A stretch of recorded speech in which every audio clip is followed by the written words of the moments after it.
دورا karantinayê de em lê hay bûn ku ji xwe berê tu cih û war û qad debû ku dersên Kurdnasiyê li ser ziman û wêje û dîrok û civak û psîkolojî û felsefê û metodolojiya zanistî hebe, lê her wiha vê karantinayê rewşeke wiha ava kir ku kesên ku derfetên piçûk peyda dikirin jî jê bêpar bimînin. Lewma me biryar da ku par em zanîngeha Kurdî ya online ava bikin. 16 mamosteyên akademisyen, spor, lêkolîner yên Kurd û Mînanî ku di qada Kurdnasiyê de dixebitin, pişta xwe dan hevdû. Nêzî 500 kes beşdarî semîneran bû. 110 semîner hatin dayîn. Axir Portugalê jî hate çapkirin. Lewma îsa me biryar da ku em zanîngeha Kurdiya online dîsa pêk bînin.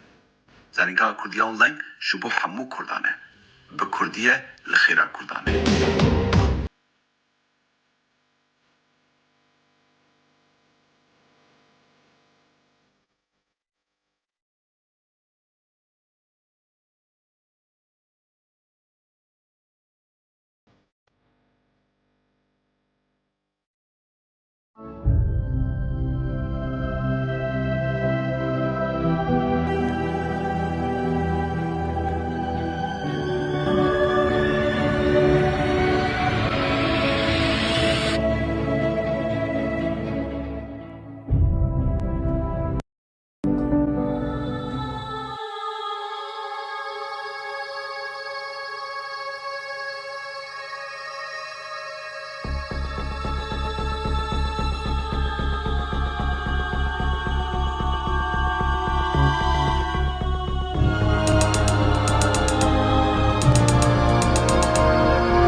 زانینگاه کردی یا آنلاین به برپرسیتی دکتر ابراهیم سیدو ایدوغان و گلک ماموستا سپور و شارزاهندن.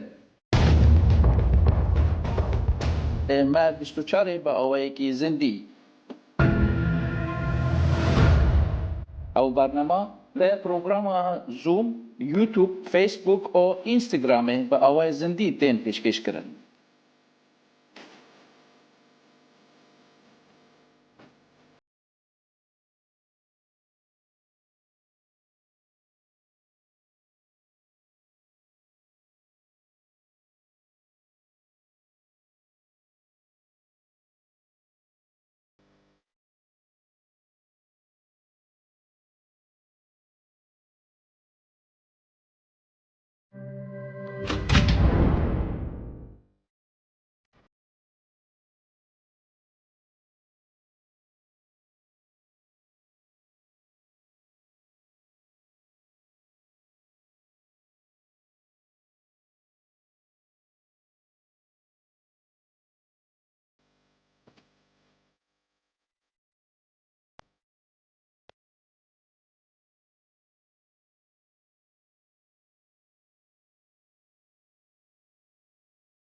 ایروج درسا ماموسته تنگزار مارنیه هون زنوب توی ماموسته تنگزار مارنی جه بنخطیه اما ام بخواه کرده باکوری ام نابجن روژاوا یا کردستانا سوری و گله کساد بودنا ام جوان رو بجن بخطی بسالای نزی 35 سالیه کدناوا نویساندنا کردی ده جنفشه بریمه دست بکرو هم به هلبستین خواه ماموسته تنگزاری مارنی هم به هلبستین خواه و هم جی به ورگرین خواه تیناس کرن جبر که هلبستن آلمانی گلک ورگریوی یه بر به زمان کردی و هنه و هر وها گوتارو لکولینیوی یه درباره وجه دشی هنه و کدین لسر توراج باکی گلک جاران سمینرانجی لداردخه جبو صحبت لسر ادبیات بکن جبروی مجیر رجا کرد که اوجی بیرو بوچنون خود زنبونا خواه دی چارچوبه زنگاه کردی آنلاین ده بمرا پار بکن لورا ایروش اویج مرا بحثا هلبسفانیا پول سلام بکن که پول سلام جبو کسی که نزانن وکی یک مزنترین هلبسفانی زمانی آلمانی دی حسواندن لنتنی آلمانه بعثتو خواه مالباتاوی نیف رومانه نیف یعنی رومانیا بوم نیف آلمانه او بخوجي حتى داوي عمري خواه لباريس جاي فرنسا جاي هافالتياوي بقلك هنرمندو هلبسفانين ونيفسكارين فرنسي رجي تشوية جبروي مروف دكاربي بجاي وكا هلبسفانة كي أوروبية لي جرينكياوي البت نجبر ألماني بونا فرنسي بوناوي تي جرينكياوي يا مزن أوكو دنافاوي جاي ده شكاندنا رستين هلبستي بو إجا طبيعي زي ده نكم تحليلا هلبسفانیا پوستران جبر که بابتا ما مسته شخواه اوه ایروش امی هلبسفانه کی گله کی مزن ناس بکن که باندوراوی سر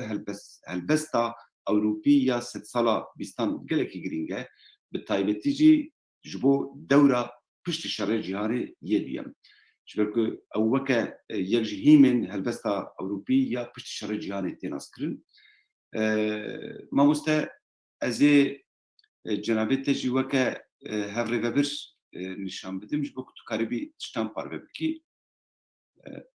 آبایا ما مستكرم بك تو بخيراتي درسياتي فرمو تو كاري ميكروفون اخذك ما مستعيدي بالريفر توي تو كاري بكي اول باش از هیویدارم کون باش بن گلک سپاس بوه و خوندنی از هیویدکم کو باورپوینت من جی بکاربن یعنی از بکاربن باورپوینت دار بخم لی واقعی کو باورپوینت از نکارم دار بخم نزام چما بلی ما مست اگر باورپوینت سر کامپیوترات بکری بکری نو حال سر بکری بکری بالجيري او تيرك كسك خويا دابا نورمال الجيرا اكرانا زومي هما الجيري النيفي تيرك كسك خويا دابا بله ها بيروي تيرك البرتا قالك بنجريه بابن بنجريه باوربوينت تاخو هالبجيري اوتوماتيك تيسر اكران سردستي شابينا تبيل تيري ديكي تير الجيرا اكرانيه والله اس ما مستشترى بيجن الجيرا اكراني او خشتكين كو هي زي كو اشترى بجميرين ياك ميكروفون خويا دابا يا دويا كاميرا خويا دابا يا سيم سيكوريتي يا تشارم ليست يا بشتارين بله يا تشاتا يا دي تشاتا لك تشاتي افنا ها تمام تيرك كسكه بربجوري بيا قالت بيلكي لبرتا قالك بنجره ودبن بنجره باوربوينتات تي دابا ويه البجيره بله تمام افاي هات اه شيء بالك كلام قالك سباس رجالكم سلموا ما مستني ايفال باش ما زي واحد دست بك كو او هالبستاكو وجهداري كري ازين هاب كردي بخوينم بيغومانيا كردي وهنكي جدابونك هبه لبالحال ازي هول بدم كو ولو بريف ببن بيرس فكري بمينن واگر ایواجی به پرسنی گهدار به پرسن و یکی لکی باش بالحال از گلی وقتی خواب پیش گفت نوانا بالنسبه له البست براستی ابراهیم بحث هالبست كل هالبست قال لك يقبنا فودنجا بذي هالبست باول سيلان قال لك ابن فودنجبو وجنجا كو بهالبست فانين كو هناك نازي يعني جي رخنا قال هناك نازي ولا جي بيرا تشيبو بذي هالبست يجي كو قال لك هاتا ايشاندن قال لك تهمل بون بلاغيات سرهاتنا لساندن او حتى جيانا خوجي جي خلاصنا بون نتني او شفيتس بو نتني كو بافي دياويد و شوطان دن قهيدا يعني شوطان خانيدا هاتنا كشتن لبلي اف تهميك لسال باول سيلانجي او خوجي بخلبر حتى كو باريسي الافاس سيني رابو خنقان بالحال ازنها هالبستي خوينم نافي هالبستي بلاستي من جي وكوي جلك قوناغ دلباس كان حتى منافك جيرا ديت جبرناف جلك تشبه وغرداينا بشتا هدي أبيبين من نافي هالبستي بيشي من دانيبو نوتن مرني بشتا من دانيبو بنيد ناف مرني وجياني دا بشتا من دانيبو درزا مرني لداوي فوق هم دلاتيني دا يعني دربدرية بردانا وهم جي فوق وكو نشانك از موزيكي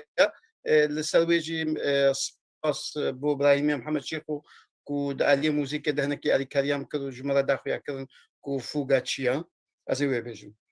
شيري رش اميوي يصبحان زو ايفاران فخون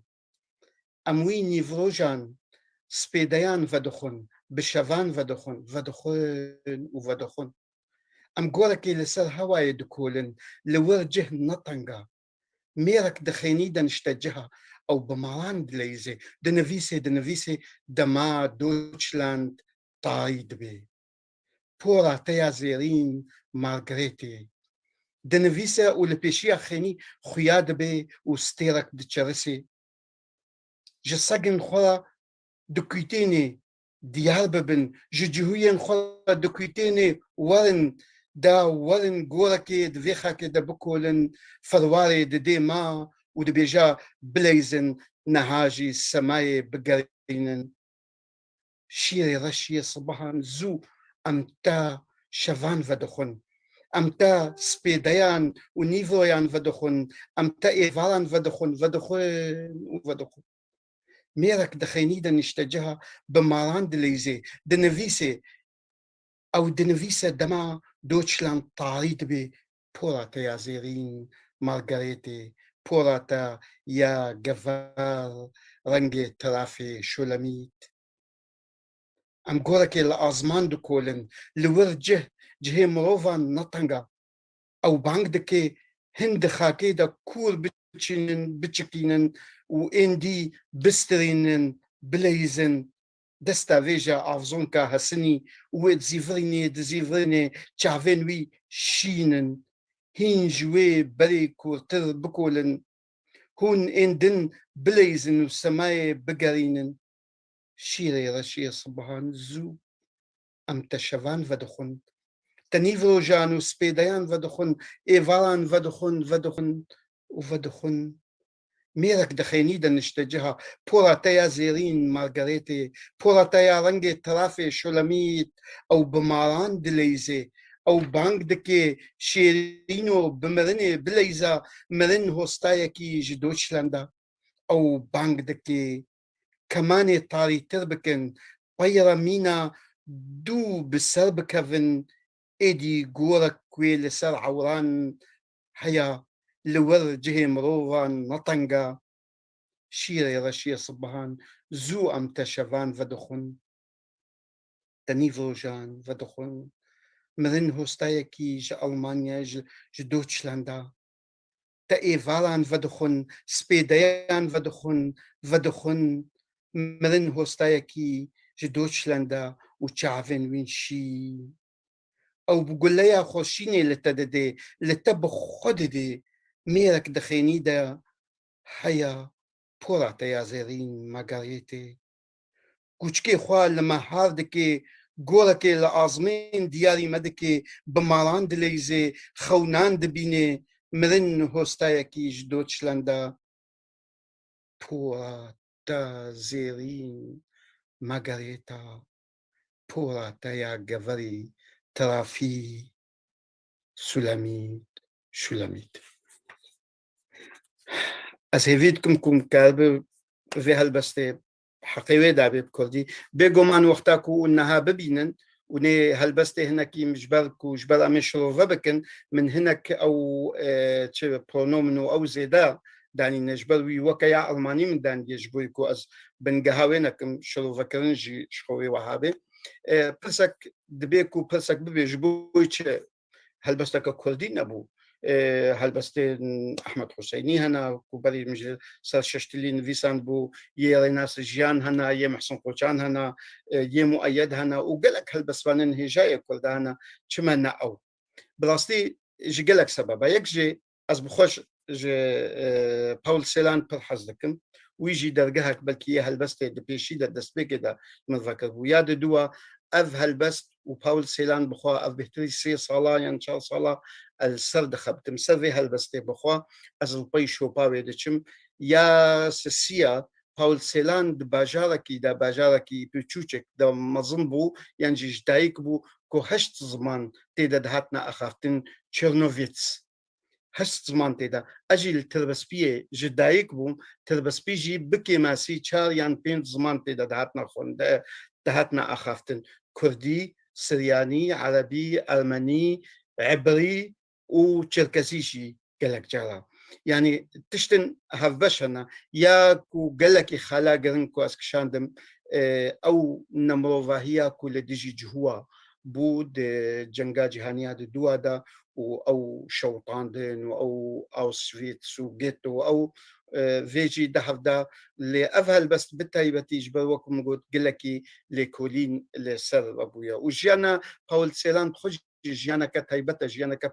pir zehmet e yanî dostê Paul Celan bi rastî gelekî nebûn her wî bi xwe jî weku kesekî dema ku dostekî wî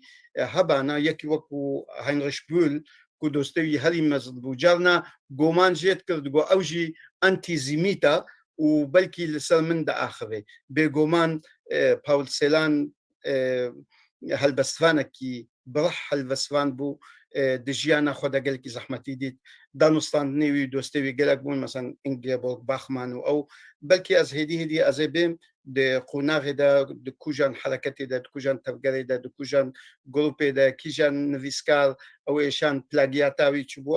hemiya em ê dest pê bikin Paul Celan bixwe navê wî Paul Anschel bû û helbest bi xwe jî ez ê piştre bêm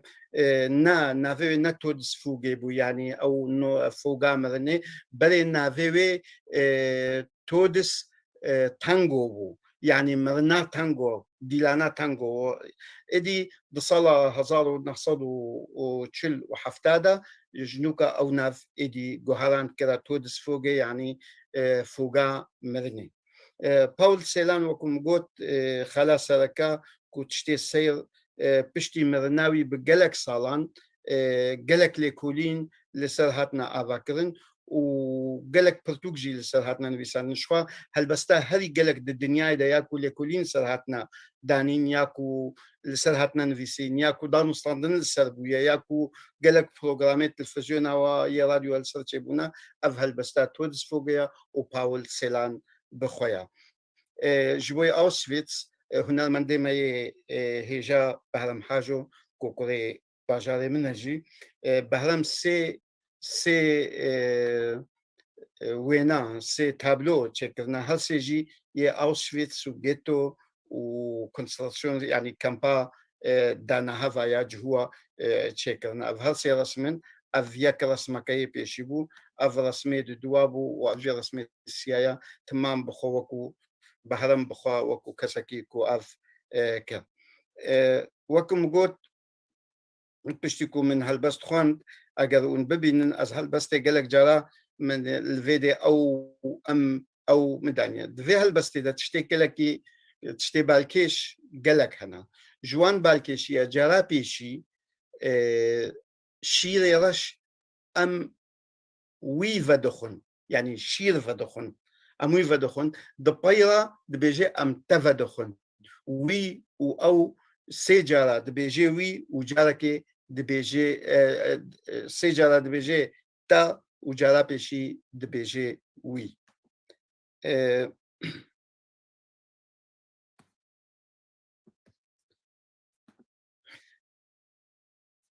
Paul Celan weku min got hilbijartina wê va min ji xwe ji bo we got lê ji bo ku ser navê Todesfûgê eger ku em lêkolînekê dest bi lêkolînekê bikin yan jî vekolînekê bikin nav û stratîjiya hilbijartina nav roleke sereke di avakirina helbestê bi xwe de dileyzê bi taybetî li bayekî weku Paul Celan Todesfûgê eger ku em wê şirove bikin ji du peyvandê yek mirin tod yanî mirina û fûgê او نشانه یا فرمکی موزیکیه دما باروکه ده 1600 حتی 1750 هاتا تشكرين فوقي بخش بيفا لاتينيه وكم قلت دواتياوي دربدريه رفا جبر الظلم وجو وجفاي فوقي بخوكم ماجوجي الموسيقى ديجي فورما كبر الوزا يعني شار دنگانيا دنگ دكافيهن دروي دنگ دكويك خلاص بي يكي دي كورال بخوجي دكافيه ده فورما كي موسيقى وهر دنگك بخوا دمات كافي فوقي دجي سر بخويا يعني فوقي بخوا كو عليه موسيقى عليه كي بوزيتيفا مرن عليه كي نيجاتيفا أظهر دوجي شخو باول سيلان يك جوان كسابو كو دجرابري أكسونوم دجرابري دجبري بر بكارتانين أو بيفين دجي هاف رشوس بي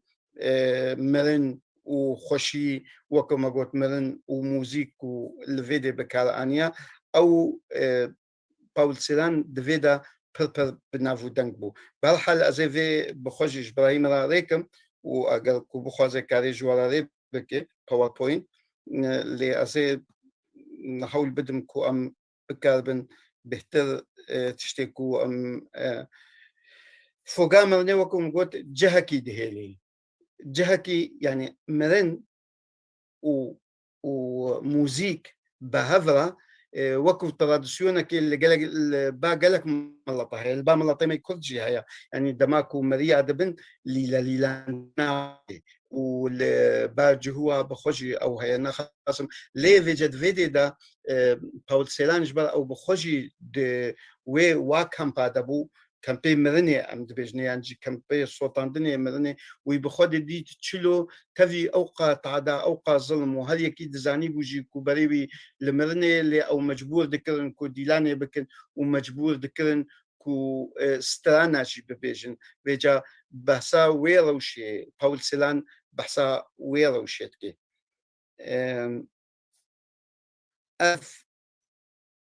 افيكو ما بحثا جيانا باول سيلان ما قلت بشتكو ام بحث بكن جياناويجي دزان كو دبيستي بيستوسي هي تشريا باشيدا صلاح زال نصدو بيستا لتشيرنوفيتس باجارة كيلا رومانيا إبراهيم قلت كو رومانيا جهوي رومانيا او إيالتا بوكوفينا يعني جي هريما بوكوفينا تكفي بري رومانيا بو بشتي شري جهانا يكم لأنها دكفي أوكرانيا دا لوي ديجي خندنا خوا أكل خندنا خوشي باويجي بخوايا كيما مستي زماني عبري بوش بروي كيجي عبرياوي ويدش هردوجي يدش جي باشبو وعبرياوي جي بير باشبو ده صالين أفهل بستاكو نفيسان دي أمي ببيني ده صالين تشل وشارا وتشلو بينجادا بلاستي قالك بفتقول سرد تيغوتن أفهل بس كنجي هاتين ديسان حتى ناجي نجاهنا همي يعني تشي توماس شبال هل يكي كل سر باول سيلان نفيسان ديا نكارن سري صدي صد ببيجن أفهل بس كنجي هاتيا نفيساندن أو روشاكو بخاو تيدا روشاكا برالوزبو ودماكو هلبس جنفيسي هلبس تشتك قالك يجي خياناكي تاني هناك كغز جي خيا دكن د برتقال خيا بيشيدا كو درخست د هلبس بخاد دما بيشيدا بروماني دركت زماني روماني دركت صلاح هزار ونحصدوا تشيلو بينجادا هزار نحصدوا تشيلو حفتاد كوفارا كأدبيات يا رومانيا دا دركت لي هزار نحصدوا تشيلو حفتاجي ايدي بألماني دركت بنافي وكو مقوت مرنا تانغو د بايويرا ايدي وقتا كو تشوف فيينا انجيبورغ باخمان لويدي ناسكر وهناك نفيسكارين سوريالي كو كوما فينبون او لويدي ناسكرن كارتيكرن او قال لك ليبو دويدي دا ايدي شخوا تبردوكا بيشيدا كو او بردوك ايدي راوستاند قوما جارينكي جاريا قوما جاريه هاتا بلافكرن اللي جهد راوستان جبر قال لك شاشين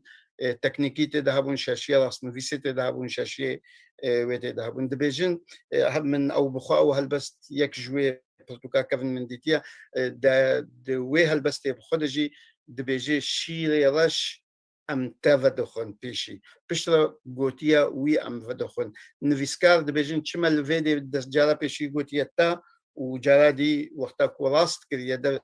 او پرتوکا وستان دی او د پرتوکا دوا دا خشخاش و بیردنگ هاتی وشاندن سال 1950 دوا کو هاتا وشاندن دوی دا چما ویفا دانیا او هناك دبيجن دبيك وشاشيه كتكنيكي بي ان شاشيان نویساندنی بي يك جوان كسانيه كو دبيجي توماس شبارك لباي شوباوي هلبستي برتوكا بنافي بيبلوغرافيا تودس فوق يعني فوقا مرني بيبلوغرافيا كتابة دور بين صدر بليا نفيسانديا باول سلام دويدي دا بحثا قالك تشتاتكي بشتي وي هلبستي يعني صلاة تشلو حفتا وقتاكو دركت ايدي بألماني دركت لفيينا وتشلو هاشتا دركت ايدي دماكو شخو بشتي تشلو هاشتا جي او جفيينا تشو باريسي الويدي جي هناك نفيساني خوا خطا دست الجم هناك هفالي خوا هشتن ويدي جي بخورا برنا باريسي ليه او بنافو دنگ نبو حتى 1952 1952 جروبات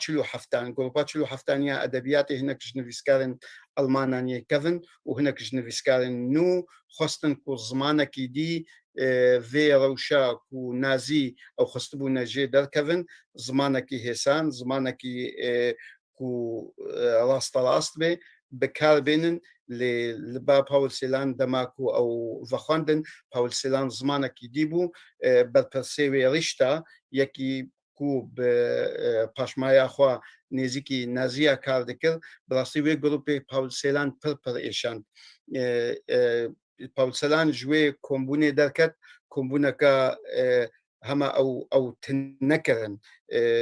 نظماني بي قبول كرن نا هالبستاوي قبول كرن وهناك تشتي ديجي قلت انت رشتا ند هندلوي كومبونا وقتاكو خن للدركة قلت جو هما از دماكو باول سيلان خوي خندني دكي وكو جوبلز خفتنا كيفكي اف بجوبلز را تشو جوري يعني تشو بخوشي افبر او ايشان جبر يكي كوبافي ودياوي دي وي شوطاندن جهدا دياوي هاتا بقولية هاتا كشتن بافي بتيفوس مر وويك ولي بلو بيجي دي بيوكا جوبلز وجوبلز هالكس زانيك ووزيري راق هاندنيا هتلر بو وشخاصي بالبرسي كشتنا جهوان بو يعني اوجي يك جوان بالبرسي يددوا بو وكو هتلر بالبرسي 6 مليون كسين بيقولنا هي جهوين أوروبا كوهاتنا كشتن دويدي دا بيربل أويشاند إنجبورغ باخمان سرداو خوازاوي بو إنجبورغ باخمان وهنكي دي هندكي دانو ستاندن بيرا كرن وقبول دكرن أو ليد الداوية دجي وقتا كوهاتا هالبجارتن هاتنا هالبجارتن بيست هالبس بون يعني بيست هالبس وان بون تراديسيونك الباوا هبو كي جانوي باش دركفي ده هنجي دجي باول سيلان هالبستاوي ياس السيا دركت يعني أوقاس إيش لياسيا دقلكو أفقا نخوشي وأوجي هاتن باول سيلان راتشيبون لباول سيلان هل بستي خودن فيساتن خوش جيكو برنجا كيدي بدي خياكرن لي مخابن زحمت بو او بخوجي قالكي هستيار بو ياكو او هستيار جارا ديجي كري يكي وكو ادرنو كو ببيجي بشتي هولوكوست بشتي اوشفيتس كسك نكاري هلبستكي بنفيسيني اجل هلبس وين المقام اجل هلبس هاتن فيساندن ويبي كاركي بارباري كاركي هوفانا افجي بيراتشو دقلكو داوية جي أدرنو هناكي خوا داوية دا 1966 از باور دكم دا برتوكا خدا دبيجي دبي بلكي هنجي از شاش بو مشاش شوبن يعني اف لسر فقرال سر هلبستا باول سيلان و باول سيلان بخويا يك جوان وكم قلت دوست و هەلبە یێوی کو پشتاوی گەلێکی دەگرت ئەو ڕای شارت بوو ڕای شارتیەکی بچووچک بوو ژێ بچووکتر بوو و دچوو پاریسێ جەمووی گەلک تشتێویژی باوی هاتنە پاراستن بخۆ وەختاکم ئەف لە کولینجی ئامادە کرد من دوو جارە تەلەفۆنی کرد پرۆفسۆرەکەیەکی گەلێکی کالەژی من تشتێک ژێر گوتم بۆ ئەزوها بە کوردی تشتێکی ئامادە دکم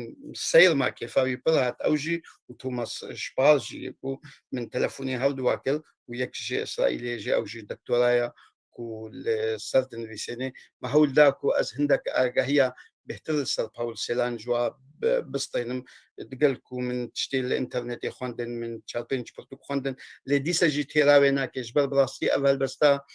تودس فوقي هر جاركي يك دخويني تشتكي نو بيرا در دكوي قالك راسا بلكي يك ببيجي زمانكي هسانية اللي زمانكي داگرتي ميتافورا زمانكي داگرتي وينيا وكو ابراهيم قوتي هفوكي قدكي دبري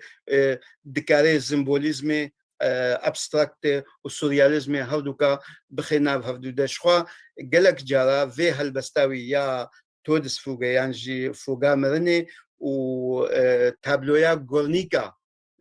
نيزي برانبري هفدكن يعني اف تابلويا غورنيكو كو بحصا تشاواد نازيا ايريش كر ببومبا و اف شواتقه و هالبستا باول سيلانجي وانجلك يدكن تشتي بالكيش ازي ايما اليه هنري تشتي بالكيش كو دوي هالبستي دا فورما هالبستي اف هالبست اگر كو يك تعرف بدي بنفيسان بنيجي من هول داكو اش جقالبي ويدرنا كفم جهندل ويدرنا كف اف هالبست نخال ونبهنوك ونسير نيشان ونبرس نيشان قد تدانينا دقكي فكريا هركس دكاري برنجي خو بخويني وبرنجي خوشي فين بكي شخو ما بست اويا شخو جاركش باول سيلان برسين قوتني دوغو ما هالبست دكاري فيج مالا بيجي تبلو كو دوغوجي دوغونا هالبست بخوخوا شروفا دكي ونجيوي شروفا بكن كا ونشاوايا او جي نزيكي تالا ديكي نزيكي بيرو باوريين رولان بارتوابون كو ينجي ستركتراليستان و ستركتراليستين يكو na dama pishti Levi Strauss يعني post-structuralista كو دقوت بهندلوية دقتان جي فورماليستان روس بخوجوا هابون كو دق بخوا الشرفة دكي بهالحال أفيك ما قوت بيخال بيبهنوكو أوا دوام أقل فيها البستيك ببيني جارك تاني دا ألماني دا أزدبيجم جارك تاني بريزبندو ترازوهاتيا وقتا دبيجي دبي زاينه أوج der Todesmeister der Meister Todesmeister aus Deutschland seine Auge ist blau trifft mit Bleier Google genau يعني وكم من قوت وقتكم من جوار خون دبيجي دبي تعريوي يشينا و وقتكم في شكاخو تاويجي نشانه بالتمامي الكسيكو بخوازي ليدة دوي دا وكو ترازو وسروا ترازو ريزبند تيدا هيا وكيدي همي هالبستكا بيربر آزادا وقتاكو از تعريشين شينا قالك جي وها هيا هالبستك أحمد عارف تبيرا وقتاكو دبيجي شينا ويليدتن تعري تعرفينا آقرينا باجي هالا قركور بم بلي تبو كسيدي ترنا بم تكتشوي بم أقر خونيا منا ما خلقيت شيء دورا هيفطارية فوقا مرني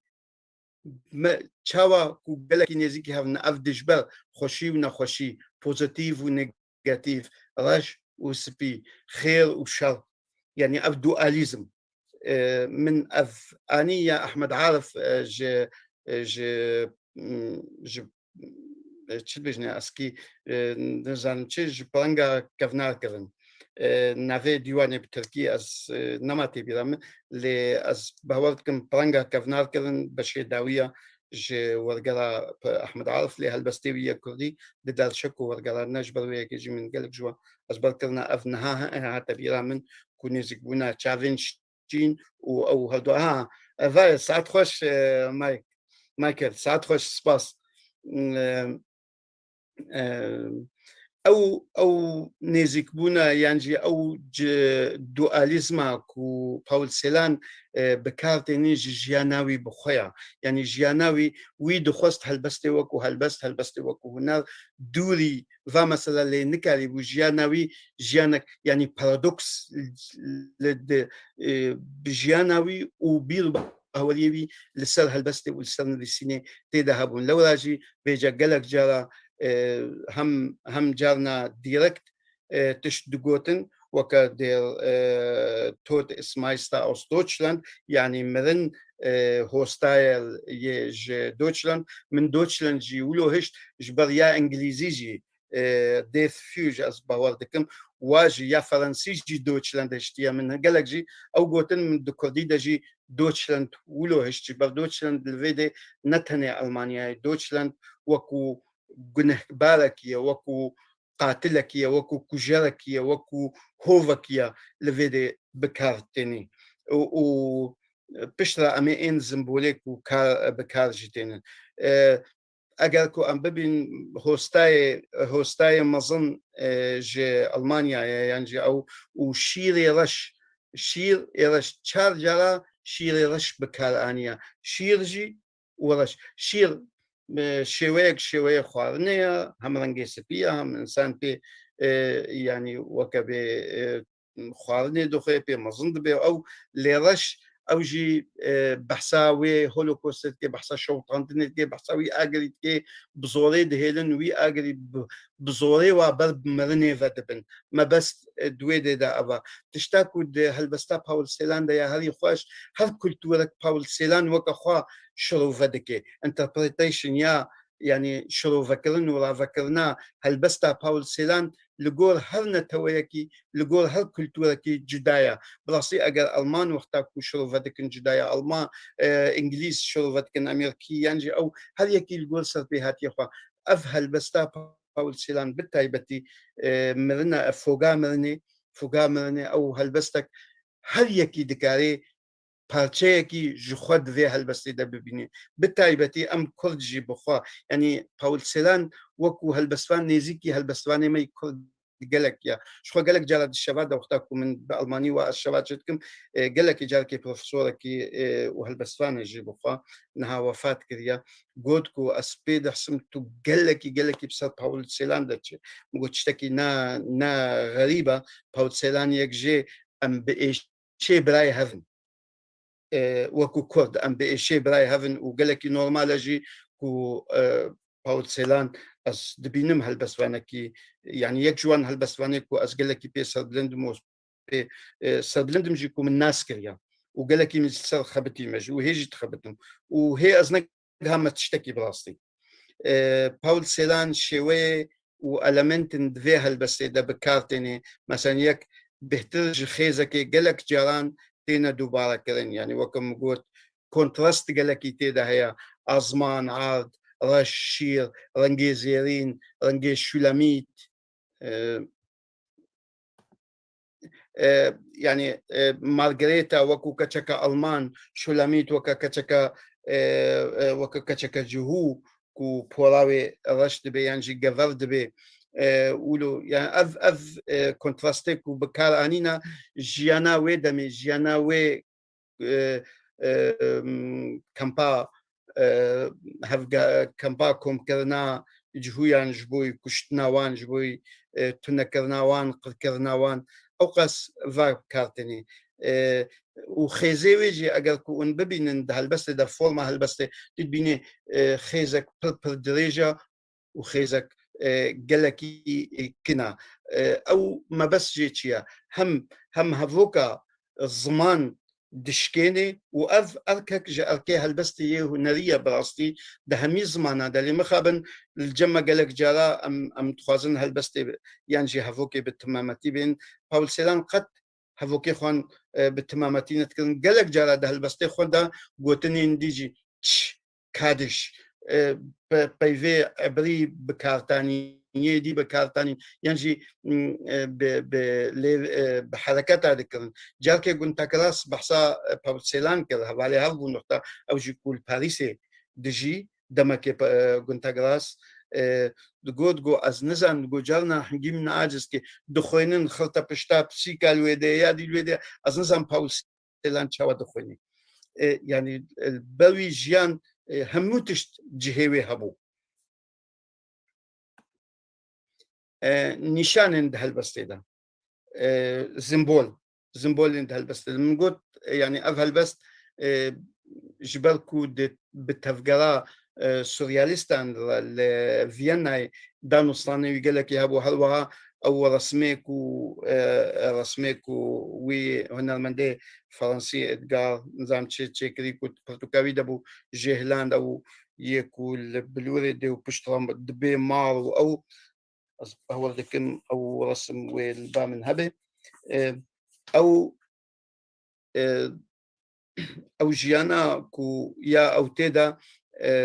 دهشت كو هم جهل بستي خو جارنا عاجز بي همجي راوستني يعني دبيجن دبي برتقال خويا بيشي راوستان جبل او تابلو تيدا هبو او تابلو بهتر جي شاشين زمين يكو تيدا بهتر او ايشان اللورا كو ماربورغ دا برتقال ماربورغ دا عند الشفاوي دا او وينا ينجي تابلو بمقاس بريه جي كريا جوي برتقال جي كريا ودست كسيجي نماذج هذه فوقي وكم قوتنك يا بحثا موسيقيا هل وها واتياوي وكم قوت بنيد ناف بلا جياني ومردي ديا فوقي بالماني جي وقتا كود بورسلانا ديني بلا ونيفيوا هناك ويبتي دبجنوي جي فوقي شوية كي جرنجا بالبند كريا برافوج بلوفاجي دستنيشان كريا الصحية واتا دوار موسيقى دا دما كورال هبي موسيق جي فوقك يعني جي دنجكي ددي من قوت أصد موسيقى دا قالكي نجي هاتي مال إبراهيم كوريا رحمة الله محمد شيخو وماسترد موسيقى دا أو قالكي بو من شلو فكرن الوها من جي خوندن من چند فوقنية سباستيان باخ جيانين وكو نمونة إيدي أسبه ذكم يكوش موسيقى فهمتك ويج من بهتر كاري في مسألة شركة برنسيبا كي تايبتي موسيقى وكم قلت برنسيبا كي تايبتا كو د موسيقى ده فوقنية كو هنا فوق دوكس وكومز وبلكي هي بهتر جوانا از وين زان بالحال من وكو نمونجي أفانين از هيفي دارم اگر يكوج موسيقى باش تبقى براستي مش دكتور محمد عزيز زاجاجي برسي مگو فوقه بكردي تقاربي تشي بعربي تشي بجنه دا گو هما فوقه ولو فوقه بهلا باش ترى اويا نشان عند هالبس دا وكم قدي ساز بجم شيري رش بكار عنيا شيري رش هل دستبيكا هالبس دا ولو للديمة مدده افشيرا جبوي خوارنيا خدي غرافي يدي رش دبي بري يعني بري ما ددنا كشتني اف لقدانك سنتكسكا ادبي هاد بويا سنتكسكا ادبي جهاني استخوازم ببيجن بلكي داريه بلاغيات يعني انترتكستواليتي دا ازي بحساوي بكم جبال اف شيريرش الباهنه كديجي هيا لبعد دو هالبستوان هي هدو هالبستوانجي جباجاري باول سيلاني يكجي روزا اصلا دايا ويديجي أصبحتكم فايس كلاسا شخوا جلكا جي تهما جباول سيلاند بدن كو أفيا فايس كلاسا لحتى أنها از دخوازم ببيجم يا فايس كلاس كس نزاني كنجي هاتيا نفيساندن جبروية كيا از أو تهمة كاري أسكارم دول بخم ليا روزي أوسلندا أوجي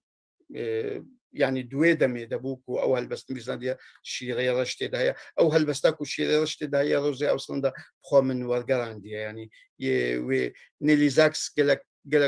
بايفين يانجي سنتاكسي نيليزاكس جبر نيليزاكس جدان وصلناك بيربل بهيز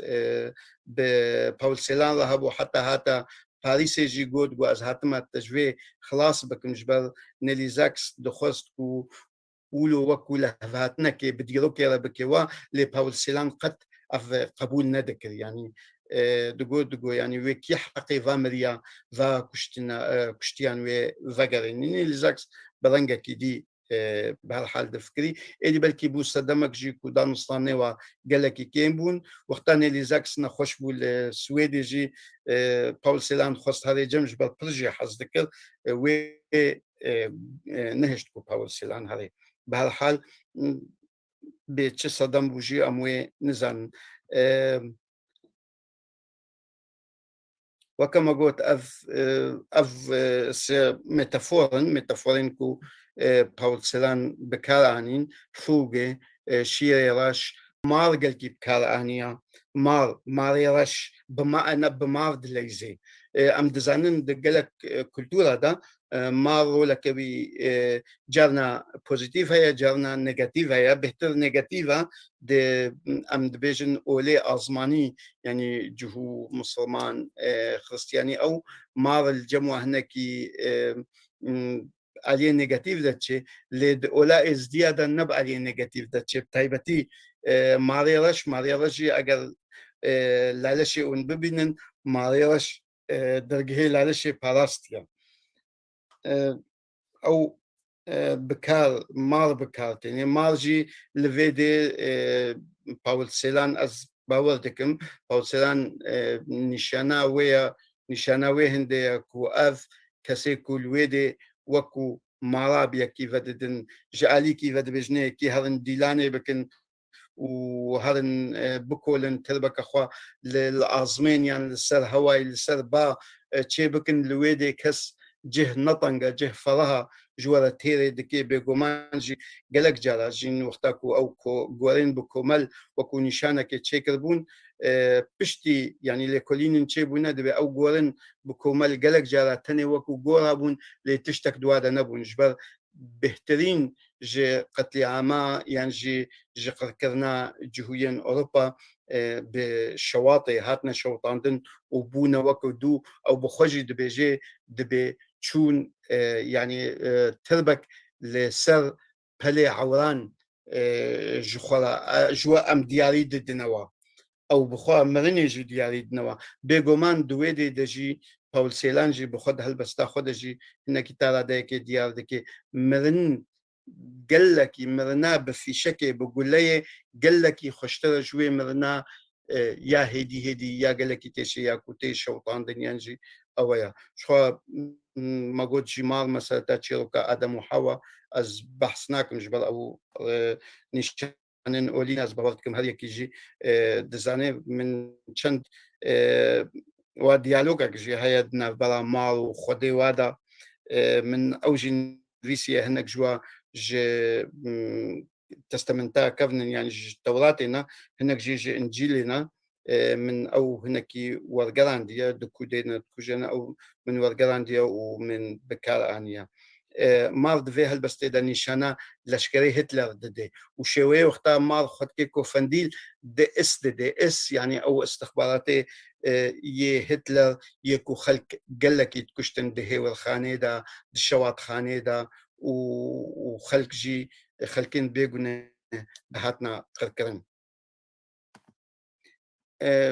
يك جواني شاني دنجي سما بكارتيني ديسا رنجك جرنجي موسيقى سما بكارتيني زنبولا دن او وقتاكو افي اوي المانيا تشافدير يعني يكو سكيورتي ام ببيجن سكيورتي الويدي مكتوبه خدن فيسيج مارغريتا بيريا هفالا خدك مكتوبه جيجيرا دن فيسيج عليا كيفا جاليا كيجليفا فرواري دي يعني فرماني دي دبيجي هارن بليزن سماية بقرين كوچكان لوا هاردكي صغان لوا هاردكي او بهالحال دفيدي دا افجي هيا بشرا هوستاي مرن هوستاي مزنا افجي هوستاي مزنجي هندك انترتكستيليتي او فوقن يعني بسيمفونيين سيباستيان باخرا هنا الويدي سيمفونية كوي هيا هوستاي كيفن او بخوا دي باول سيلان بحثاوي اشكنجي دكي وكشتني دكي وهل هفوكك بحثا كمانجي دكي كمانجي تاني دكي ناف هفوكي دا وقتا قد بي كمانجي يعني كماني تیر بکن قاری بکن الفرجي نمرو راهي وهوفيتيا كوجران البر تشافي مخويا دكي يعني وكو فيلمك السينمائي تشاوا كوجر بي مروفايتي بي انسانيات بي دست بي دكي وانسانا قتل دكي او صورتكم من دقوت فايا هاينريش زانينغها دوزلدورف هي اسباورتكم الفردرتيل نويسانديا اف تابلويا قلت برتوكيدا ادغار نافيوي بخونمات بيرامن هنرمندكي فرنسيا كو هفالي باول سيلان بخوبجي رسمان لاف بخوا اف تابلو نا اوياز بحثكم فيا الفردرتلا بخوجي نشانا ويقت لي عامي وايك بيدا شي تبريكو اف الفردرت لها زوج صوت بنجويا كياز بلدكم جدايك بويا اللي اف تابلو بويرنجي تشيكريا تابلو يك براستي اف جرافيك جدانا هفا هاينريش هايني يا زانينج هادوزدورف هي زانينج هادوزدورف هي كمان وكو ما قلت بكارتيني كمان هم عليكي و وكو شويكي موسيقى تاني وشخد دبيجنجي يعني دويدي دا يكو دركتنا يكو جاركي من هفبيفينك مارسيل غايشانيس كده جيكر جبال او شي يك جواكا سيكو جياناوي تقدر بس بولي جوي جياني خلاص بو بحسا موسيقى ذكر وبحسا كمان ذكر وقتا كلويدي بزوري جروبين موسيقى جوان شي ذكرن كو هناك جوا فيجت هشتن الكمان وابدن او يعني يك بيد حسيك وأذ كمان براستي يعني أذ تشتيكو باول سيلان قوتي أجر يكي بتشافي خوندي تبعنا نكاريبو ولو فيرنجي زلال فيرنجي كونكريت صديصد ولو جي شروفة بكي وكبكاربي بخي هالبستكي يادي أفيدي زي بشتري يعني الحوجانينا استمامي بخوينم وكما قلت او اس عسكرين يه هتلر وشاوا خلق سلطان بالحال يا هفوكا هري بنافودنج ياكو نهال ألمانيا يا هري بنافودنج از باورتكم الدنيا يدجي بنافودنج ملن هوستايكي مصنع جي دوتشلاند يعني جي ألمانيا der Tod ist ein Meister aus Deutschland يا هروك بفيلمك ويا قلتنا كل سنة هر زمانك يجي دماغ وياك بحثا ألمانيا تكي وهو فيتيا تكي جهدا أفقوتنا باوت سيلان ويا وكو قلتنا وكو بندن بيشيان وكو بندن بيشيان دي زماني ألماني دا بهز ويا بيقو من باول سيلان زماني ألماني بلبل بيشخست قلقتشت بيشخستن شوية يعني دي عبري دي يكجالنا نافان كاري بكي ليكر مايكل جمن تشتزاني قلق جارا قوتن هنا دا ألماني دا تجارة نابنا ليكر ليبا إيشن قوتنا إيشن إيش يعني أزم وإيشن دكرا قوتنا يعني هالبستك خدا دبي إيشن باول سيلان بالزمان تبلي هفدك براستي يعني شوية نفساني جالنا يكي شيد دك يك نزاني كو أف بحثات شتكي ليه تعماوي خوشة من برتوكا من هوستايا كي مزناش ألمانيا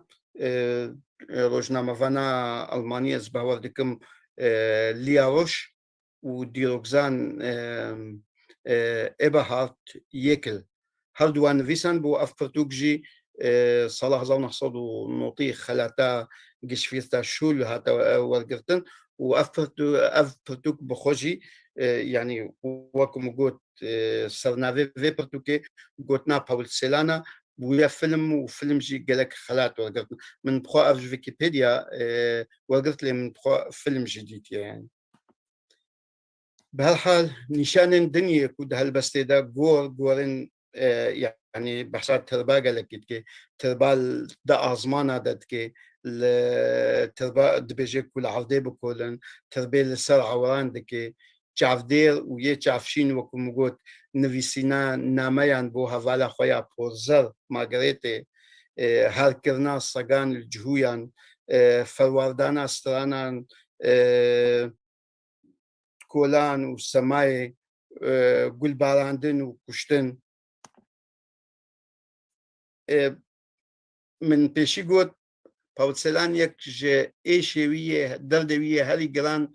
و gelek êrîş li dijî wî çêbûn yanî diyara di wê demê de dema Pawlsêlan dengê wî helbesta wî xurt bû ew bi navûdeng bû hêjî hiş û ramanên naziyan xurt bûn û di hemî cihan de jî nazî cihgirtibûn çi di cihê edebî de leşkerê wan yê ku dev عسكرية قران وهناك جوا اسسرو او بونجي دچون ادي پردوك دن ويسان دن دبونا روجنامه وان ودكتنا دراده دميكو يكي بحثا جهوا واتكر دوي دمي دا قبول ندكر نوك انها بونها تشتكي دي انها جواتا الماني هاتيا فكرن لبري جواتا الماني قد قبول ندكر يكي وكو باولسيلان پر زحمتی دیتن یعنی پاولسیلان دانستان نوی مارتین هایدگر بو کفاوی پرج مارتین هایدگر داد مارتین هایدگر هنا ارند بگومان وقتا کو بحث هایدگر کن هنا ارند جدا جت بیراما کو او بخوجی یک هم فلسفه پولیتولوژیا و هم جی يعني نفسكارا كهجابو جوي باجاري كو اسليما او جي الفي باجاري الهانوفر تشيبويا هنا أرنجي دوي دمي دبولي مارتين هايديغر هركس دزاني نيزيك بوناوي جنازيارو و فلسفاوي وتيورياوي ليوي حج مارتين هايديغر ديغر جبر دي سبب يكجي برتوكاوي دم وهبون زاين اون سايت اف صدمك بو صدمك ديبو هايديغر يك جوان فيلسوفن هري بنافودنگ يكو لسر هالبستي دنفيسي وحج هالبستي دكر حتى دقهالا دايك زماني هالبستي زماني فلسفي بهتر وبلنتر وبقدرتر دديت أفا قلكي قرنقبو يعني كونيزيكي هايديغر بو قلك جارج هايديغر خصجي كو هايديغر دا خوازالي بهورينا خبكي كو جبر فلسفاوي بلكي هايديغر كس نكشتيا لهايديغر فلسفاوي خزمتا تارا دايكي نازياكر أبوان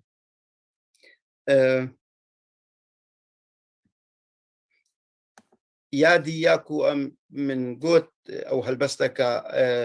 هايديغر هيا هلبستكا روزي أوسن ده هيا كوبوي بحساوي دكي وهلبستكا ديجي يا فايس كلايس إيمانويل فايس كلايس وأوجي هزار نحصدو بيستا جدايك بويا لتشورنوفيتس جدايك بويا دبيجن دبي هلبست يا باولسيلان قالك جي بلاستيجي وقتاكو يك بخويني هلبست والجم من هيا من ورقلان ديال كردي از حول بدم كو اگر كل نهار ناف دستمي دبي از بخوينم افهل بس ترى دايك قالكي مظن قوتنين كو خلق دبيجي باولسيلان بريا هيا هنا يعني تيدا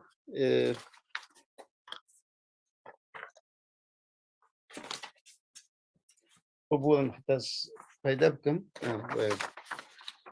أو نافي هالبستي أوا بالألماني دبير هي بإنجليزي دبيجي أم جوران هلددن آزمين و بجيدبن بزاروك وجنيرا لدرفتين داني بجي هاتبون أم دكولن و إندن كماني دجنينن مروف دكارا گوركي بكولا و ديلاني بردوان بكي دخوازة بجگر در حقير روفين خدا تير توجا مينا ليدانا ديمان بمرند ليزا او هوستاي دوتشلندا دناف وليطرا مينا مجيد بهورا غافا ايفاري بربانگ بخوينه دنپخينه دەvê xwa ê bixwîn vedikê xaniyek bo hemiyan lê asman hatiye kolan feraha mîna darbestê zirava mîna demhijmêra mirinê bi malan lê dixa dileyîza dikola û dinivîsa li Deutschland elend derdikevê mîna pora Gretchen ewa nivîsana Faust ya Goethe de ya ji xwe Gretchen û Margaretê nêzîkî hev dikin divê dê de jî Goethe wexta ku Faust dinivîsînê Gretchen roleke wê sereke heye têde de ew rola Margaret divê dê de nêzîkî rola Gretchen ya Faust ya Goethe bixweya mîna mirin hostayê Almanyaya eger hûn bibînin ev bi rastî gelekî nêzîkî hevin tiştekî dî jî heye gelekî kartêkirineke pir mezin li Paul Celan kir Ivan Gol heye Ivan Gol ew jî helbestvanekî bi bingeha xwe cihûya jina wî piştî ku mir jina wî got û gelek name jî belakirin Paul Celan ev fuga mirinê helbesta mêrê min e û jê diziye û çûye ser navê xwe derxistiya û hindek parçeyên di dawî de hatiye yanî di salê hefteyê heştê wa de ji nûka hineka li xwe hatine gotin jina wî hinek parçe jê helbesta Paul Celan birine xistine nav helbesta mêrê xwe de gotiye berê jî ev di helbesta mêrê min de heye rastî ew jî pir Paul Celan pê êşa geleka jî yê ku ji Paul Celan aciz bûn û dixwastin ku wî tu nebikin di helbestê de yan jî di qada edebiyatê de gelekî behwerî bijna Ivan Gol anîn û ya pir nexweş bû jê re heta yanî jiyana wî timam pê re derbas bû bi êşê derbas bû bi rastî ev yê plagiyat bûn li dawiyê ez ê dîsa li dawiyê ew rêzumeya li dawiyê çi ji xwendinê xwendina yekem bo me diyar dibe formê helbestê diyar dibe min behsa forma kir naverok bo me diyar dibe çend şifra û çend varyantên mirinê yanî varyantên mirinê yek jê şewtandin yek jê kuştin yek jê bi fîşekê yê dî bi birçîbûnê û bi her hal ew di helbestê de gelekî diyar dibin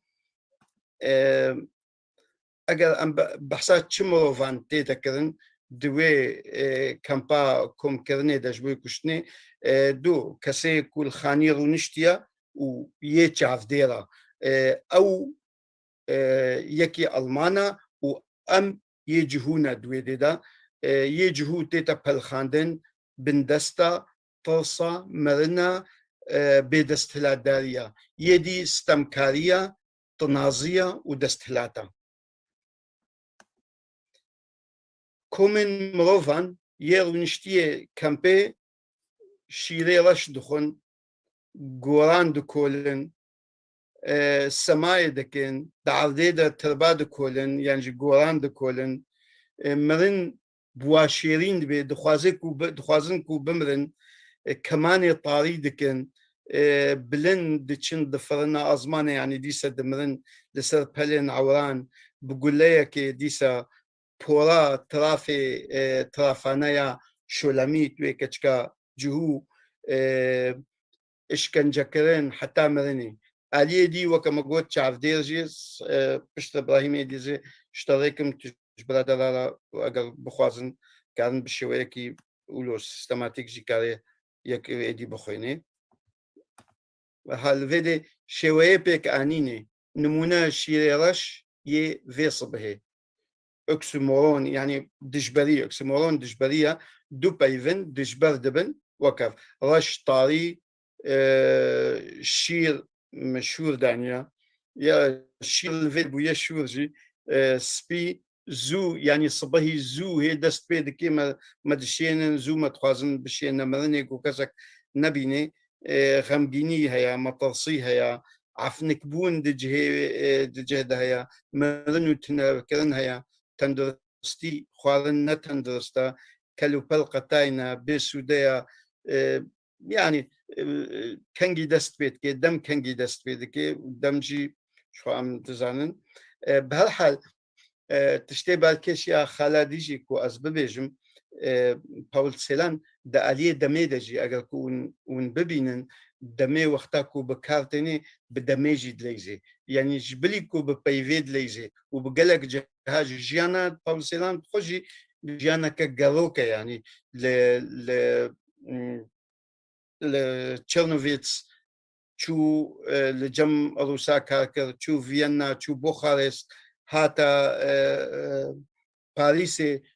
الألمانيا قالك جالد هاتا ماربورغ يعني جيكو شفا وتذكر تم دقرية يعني دفا بين جه صالي تمني ويدا قالك جهدي تنلي قد وكو دل راحت نبو هري نيزيكيوي إنجيبورغ باخمان ياكو دقوت از جي باول سيلان حزدكم بهتر جراحي خوا دماكو تشو باريس قوت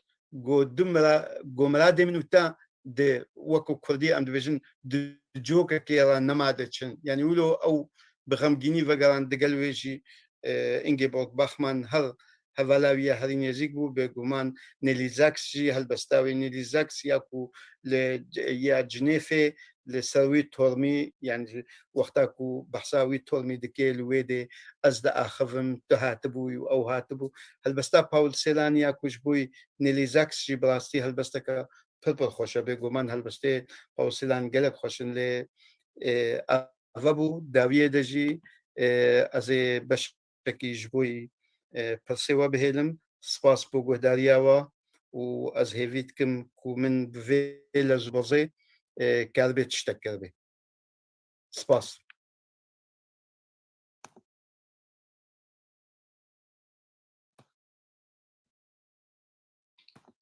گلک سپاس ماموسته سعادت خوش مرتا وجبو هم ناساندنا بولسلان هم او تحلیلا لسر هلبستاوی و هلبستانیاوی که به بیرانینا بویرین که او هلبست دانه نویساندن بسرو خواه او اپیزوده که گلک گرینگش خواه جیانا سیاسی ده شر جیانی یدویم بطایبت که او سویس که سمبولک تیناس کرن تبیرامن ای بونفو کرمانجیا باکوریا جربر بونفو لی فرانسی جربر بونفو لسروی جرباندنه که نیستند و که پرتو جهات چاپ کردن بحثا به چیروکا دزیا خود گراویج و هلبستا بری خواه او جنا ایوان گولز باورم که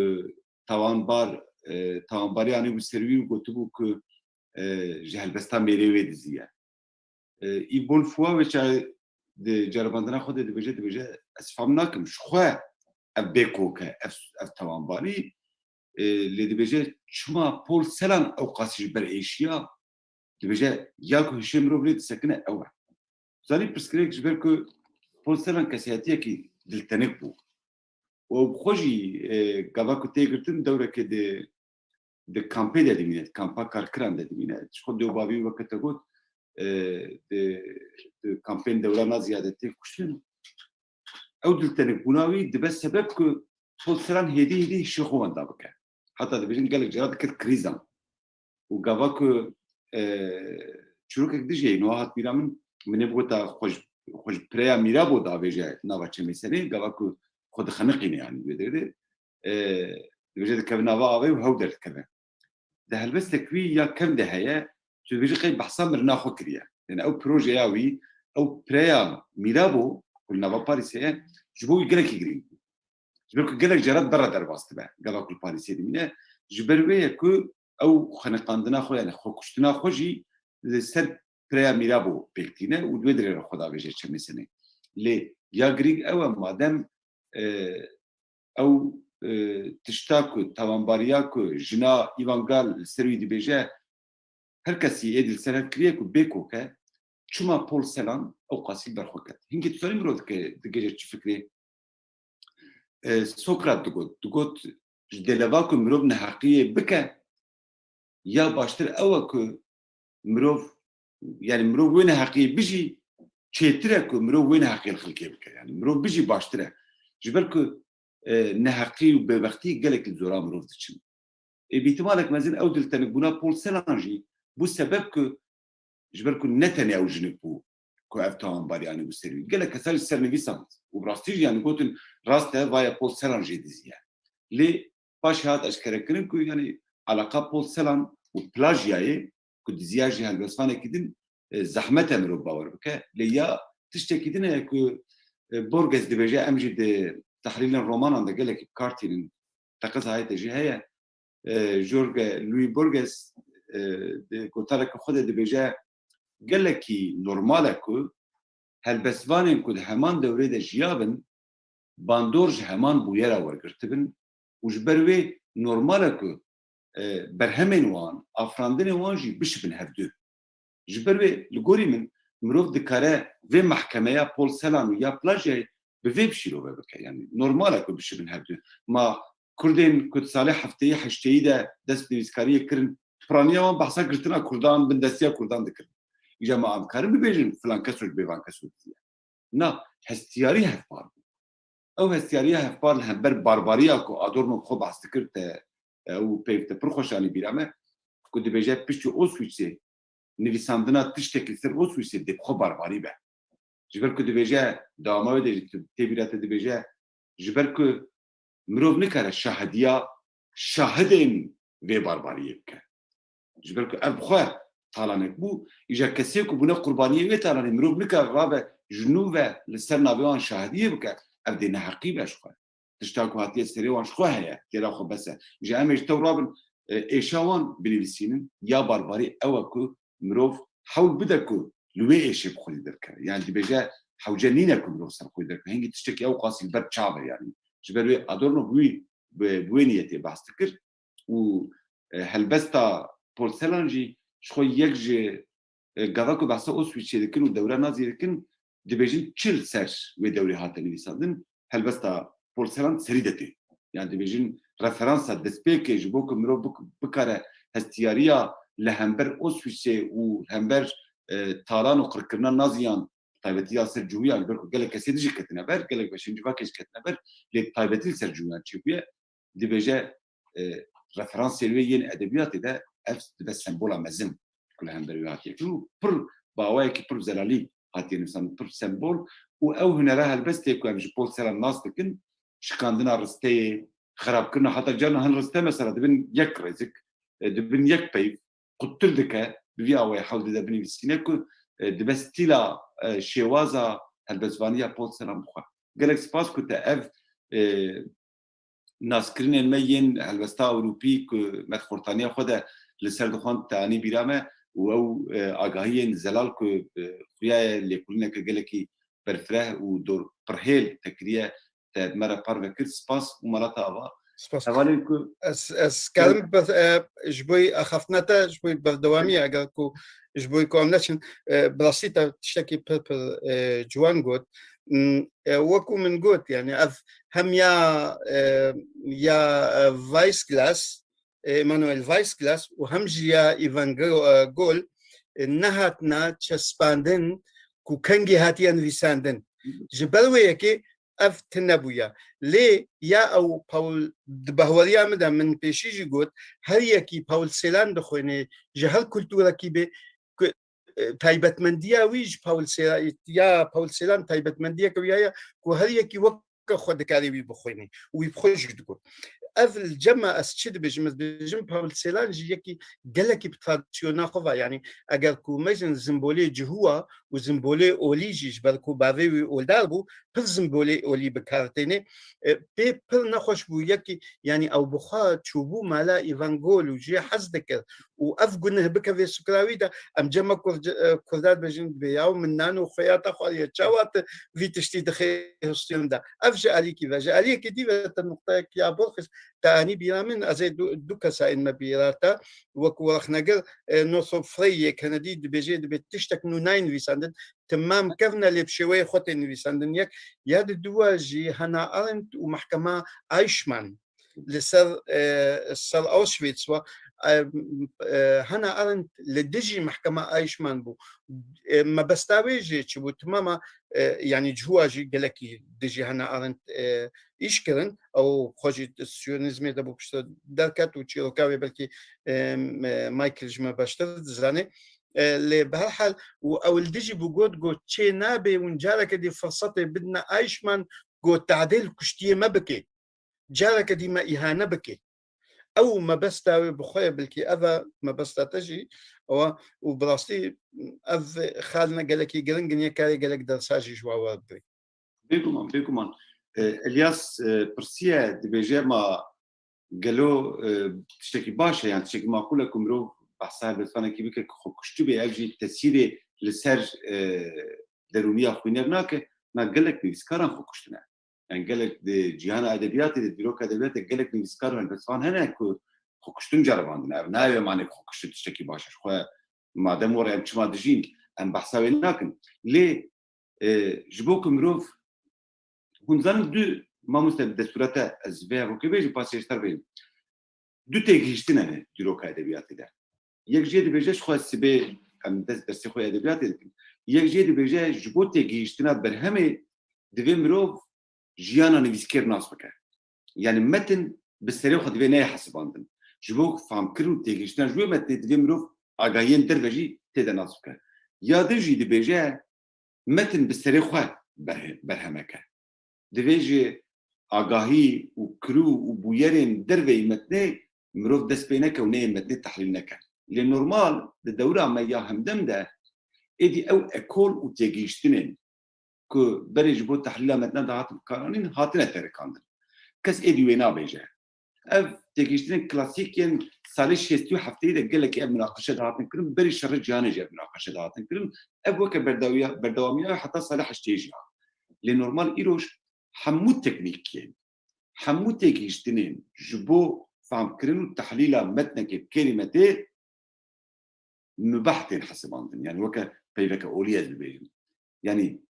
وكا اجازتوان هاتيه دايمكم مرو بكارش حمو تكنيكان استفاده بك شو ما جبركو ارمانجاتا نا وكو تو تيجيشتنك يا ابابكي ارمانجاتا اوكو تو متنك فهم بكي وتسروي متن التحليل كيبكي جبروي قالوا هنر جبو هنر يا ان هنر جبو قله ويجي جبو هنر يا ان ويجي جبو قله ادي المناقشه ناينكرن اجا غافاكو جبو برسوا تكلياس بيجي غافاكو مرو بزانكو افهل بس بحثا كشتنا يعني بحثا قركرنا ديروكا كيدكا طالعنا كبشكي مروباهيه دكا ومرو بزانكو فيها بس فاني خو كشتيه هنجي دبي مرو ببيجي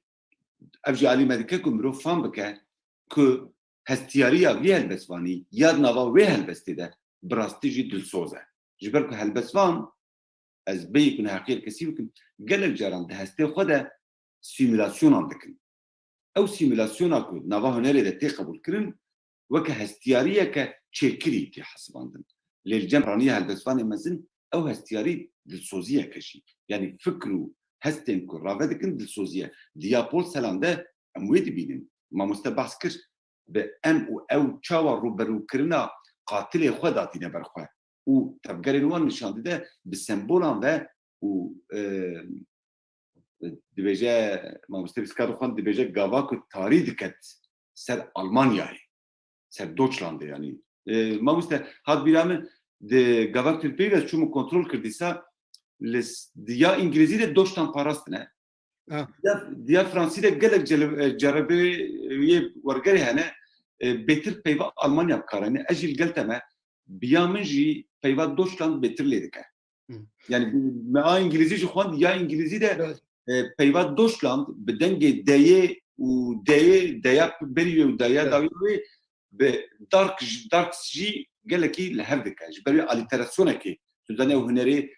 دوباره کردن دنگان تدا آواده که لگوری من ورگره انگلیسی جو باشتر بود برکو بری ورگره انگلیسی نخونده بود لنوها گابات تو پیدا چون من ورگره انگلیسی پیدا کرد سر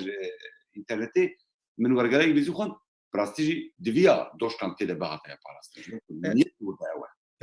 كابراهيم تو اخافتني تشتكي بيش يعني دوتشلاند د انجليزي دجي دقالك زماني ديجا دي دوتشلاند من ديتيا جبلوي كي من قالك جهداريجي كير يعني كازميزم از كوجاني بكار بينمو او براستي حتى ويروجا بلي دروجاجي من المانيا بكار تاني بيشتم غازي دويتشلاند بكار يعني ارجع لك بيجي علي دي بيجي تشتكي سر باوتسيلان ببيجم كو سيرا بلكي برنجا كيديا من ج هالبستا باوتسيلان في ازدحف دام كو اجيانا باوتسيلان ناس بكب ونبرو براجوي يعني بكي دفيدي دا صدام هي بيجومان نها او اكول وريباز او نقلكي بوما جرندن تاني ميثودا كي هبي بشويكي ميثوديك باش يكاربي بكي ليك كاريجي يعني تيوريا خو انت تيزا وانتي تيزا و شغل بيدا بكي تايبتي شغل تيزا وانتي تيزا قالكي باوتسيلان كاردك يعني الفي هالبستاوي تيزي وانتي تيزي داغلتيا لي جه اف هالبستا باوتسيلان جبركو تي وقتاكو تدست بيدكي هم تزانيكو جيانك تدي جيانك مش تمر داغلتيا كو تو ايدي لي ببرسي مجبوري لي ببرسي يعني من بهم من دستبيكي دقوت ديروكا بيبلوغرافيا هالبستي توماس شبال برتوكك بار دي بنجساليا وغركرنا باولسيلاندا درخست او برتوك براسي برتوكك يعني سيركو باولسيلان تا في درجه يعني هالبستاوي يا تودس فوق يعني فوقا مرني كو دكاري بس زيدي بالصدي غوتالا وفاكولينا السربيه خياكل لي برتوكجي السربينا خياكلن وايرو من هفبيفينك بتوماس باركرا من جوداري دكر دقود تشندي ام ببيجن السربي هالبستي هي ام دبينن محقي هالبستي ندايا جبر باول سيلان نها ساني بو يكتي دبقي يعني اف بارتيك بخوا من برتوكاوي وكر تاني دور تشيل بنجهرو بلا ومن خوان جريداي تاني هالبسك لي برتوك بربر مزنا براستي يعني بيحتاج بينس شاصدو هشتي تشتكي يورو بلها باشه gelek spas ma mustawaya persendinin li heger tu ew PowerPoint xwe bigînî min ez ê bikarim ji hevara parve bikim di nava komê de da ku ew jî bikarim bi detay lê binerin ew peyv û sembol û tehlîlên ku tevkaranîne li cem wan jî bêtir bû hatebet serê wan dizdevattir ji ber ku tu zanî Polselan tenê kesê ku bi edebiyatê ve alaqedar dibin ya jî bi helbestê ve alaqedar dibin bi taybetî ev navên ku em dibêjin naskin wek Bonfoy wek Polselan e lê piranîya civata me ji xwe Hannah Arendt û Heideggerê ku te behs kir wan nas dikin ji ber ew mijareke nû ye tehlîla helbesta Polselan nava civaka Kurd de ez dibêjim qey wergera wê ya Kurdî jî nehatiye çapkirin mamoste Polselan min Kurdî de qet nedît mikrofona te girtiye mamoste mikrofona xwe veke باولسيلان من بري حف 10 صالة باولسيلان والجرانديا قالك جي لي باولسيلان من والجرانديا أفهل بس تخجي من بري 6 صالة والجرانديا اللي أزهر جارجي لي فدقرم كي ماسيوي هنا جبر هرجع كيس باولسيلان دخوينم استشتكي نوتي دبين براستي لي أوا هالبستا كورونا يا وهالبستا أواش بوي إنجيبورغ باخمانا أوال سرترما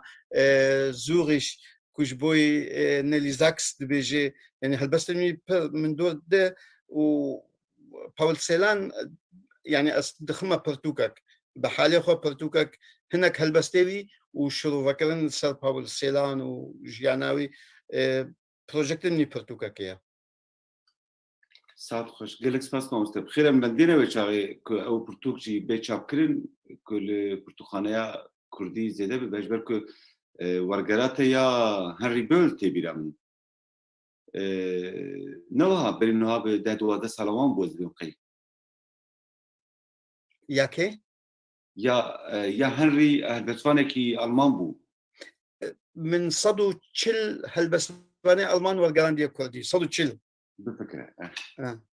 هل يكي بكي مثلا إيرش فريد يبيشي بويا برتوك يعني إيرش فريد يك جوان هالبسباني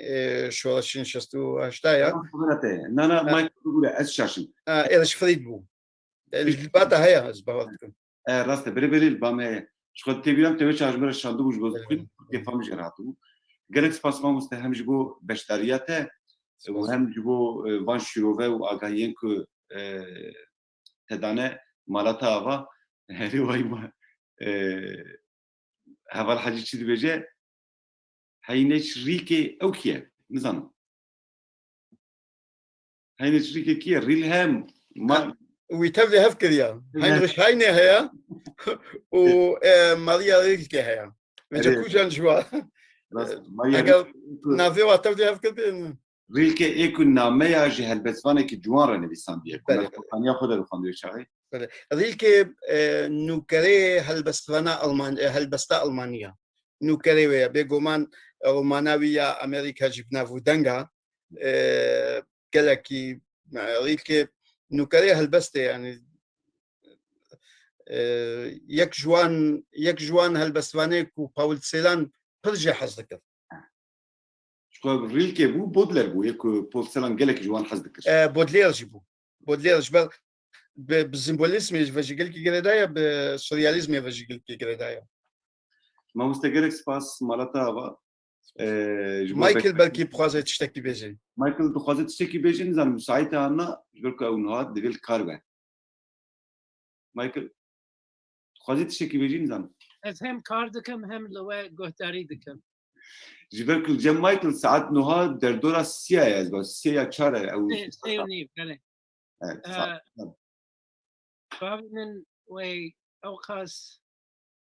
اوقاس كيف باوی من بهاتا کو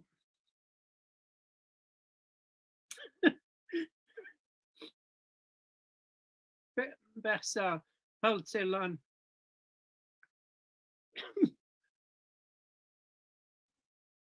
حتی بکرن گاو که از 16 سالی بوم من او خوند هم او هلبستا پاول سلان و هم جی چند هلبستن Nelly Sachs. Und man fem ker schwarze Milch, der früher, wir trinken dich morgens, wir trinken dich abends, wir trinken und trinken. Yani shire resh ye sibehe yani man fem ker jezaroktieve elman yani de gel shire daika khwe خویکرن یا نفرت وان جبو جهویان ودخوار یعنی de früher yani gav kumerov de sibeha jiana khoya merov zaroke de speka jiana khoya ya men her wasaf fem dikir o le as gelek بباشت زانم کو افتشتن هانه با کردی بین بحث کردن راستی لی تشتی که گلک فرق که گلک مزن هیه المانیا پشتی دومین شهر جهانه حتی داد کردن یعنی دار زاندن یعنی داد گلک مزن ل نورنبرغ هبو لی پشتی قرکرنا ارمنیان حتی ایروجی ترکیه نهاتیه دار زاندن و یعنی هم ارمن هم کرد هم بلغار هم یونان همی بون ضاحیه شود بیش نایبیر منها قرباني بله قربانين وان كريارين وانين خوين ريش و يعني فرقة هري مزن هتلر بخواجي قوت إيرو إيدي قرقرنا أرمنيا ناي بيرا توكس وي وثاقوت بري دو أمين شاري جيهاني ذيك جسرت داوي ما مسلم جسرت داوي بله لی يعني تشتين بریارن پشتی یکمین شهر جهانی سفر و پشتینگی ورسای حتی ایروژی ام تاموان یا تال دوی مدایه حتی ایروژی هروز از گله کیف خوشم گلک سپاس مایکل. ابراهيم اسكان قلت لك يا مايكل من بشي قلت هل كلتورة كي برنجا كي دبي مايكل من قلت ناتا بشي من ولو الجراند بو لدجيانا باول سيلاندا وهيا داويجي دسبيكي دا بوكينا يعني شيرونفيتس لويدي باول سيلان و مسالتا جهوتيه مسالتا او زماني قاتلي خو يعني زماني جهوه تم هلا زماني ببولا زماني الماني تم زماني خود ديت جبل ودوا دمي بيشي دا جي بيشتكو من خوند قالك دوا دمي بيشي دا حتى 1900 وتشل ودوا جي وقتكو هاتنا سوفيتي كتنا بوخارستوا دا جي باول سيلان سريخو جفا بابتا نتيشا سريخو تنجا هالبستي تيشان و بوي ألماني برجرنج بو لوراجي جهايدي قال حسكر هايدي قال دي عليه جهوا بيسترين فيلسوف كود بيشتهت له قلتي لي حيا داوي جي حزدك وجي خص جي بنامي جي خص كو نافي تشيا لي بولينا خو بخازي جورج جادما دبيجي دبي هايدي جالك جمرة قلت إذا شمت باول سيلان وناقرني والله باول سيلان بقولا بحساب قولا تبلو كو أز هندسة چاندنية جمرة هايدي قال هندسة لباول سيلان بقولا جمن كتر دزاني نافي أو يعني ولو جياني خوش دكي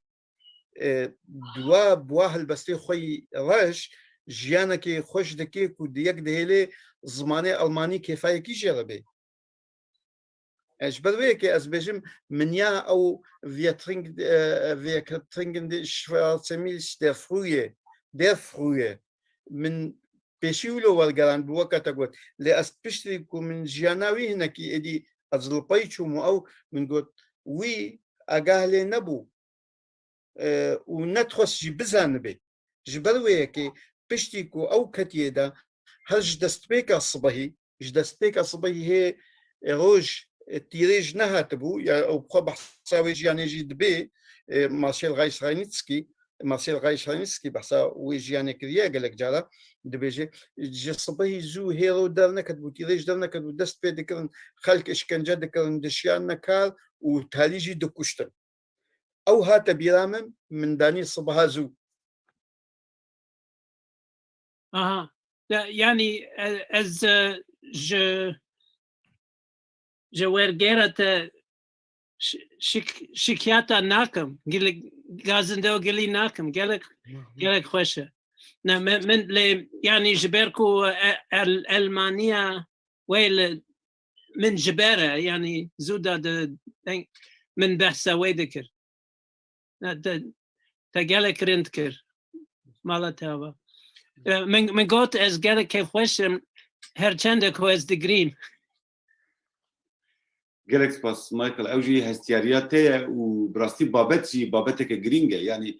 قاواكو رحمتي بابته جي ويها البزواني حزدكي البت ببيراته قالك نورماله امجي ويها هستيارياته بار بدكن و ديروكا اوسويتسي ديروكا شرج يعني ديم اميرو تيدا دجين جبروي وك بيسكاد ما وستن جزار قد قاواج برا قلت له تشوما سيدا سر بول سلام دخلتيكم قلتي ام بيشي براي هفن جبروي ياكو مدكايك ياكو مدجنه بشكل اشامه كونتر در باستبن از ديسا سباسيال خام جبوتن بتابتيجي جبو ما مستا تنجزاري مارني بكم كو اف بابت مرا بار بكر وتحليل خو بشكش مكر ما مستا جالك سباس جبو خلاص كنا درسي اس بيوا داوين جبوتا ديلم فرمو اجي سباس كم جبوي وتماما مايك جالك سباس بوتا جبوتا لبناتا بهوك قالك جاراجي امجي يعني اس بروجي تيشم وقتك واس باول سيلان دخوينم هم تيشم هم أمس كيف خوشم يعني كويكي وكا باول سيلان هيا أوقس هلبست بلند كريا هلبستا جهاني بلند كريا وأوجي ناليزاكشي هلدي دومين وقلكي دي يعني أو لإبراهيم أزقلكي سباسيتات كم كتجي براستي بابتا من زنجين تركر تقلك خالين قلكي قرنك وبلكي من نكاري بدويك اللي كده بحث بكم أو ميكساكو تا ناف هفدو كري جهن جدا جدا تقلكي دولة من كرسباس يوجي همو خشكو برايان قلكي سباس بوغو هدارياوا از هيفيتكم أمسر قهي وانا قلكي قراندن طبعا جا گلکس پاس سبت درسی ده می هفته ببینیم جو دسپیکا دیروکا ویژه کردی شبا حمویا ببینه خوش ما مستدی سپاس مایکل سلاورز گاوه خاطری و شبا حمویا ببینه خوش شب باش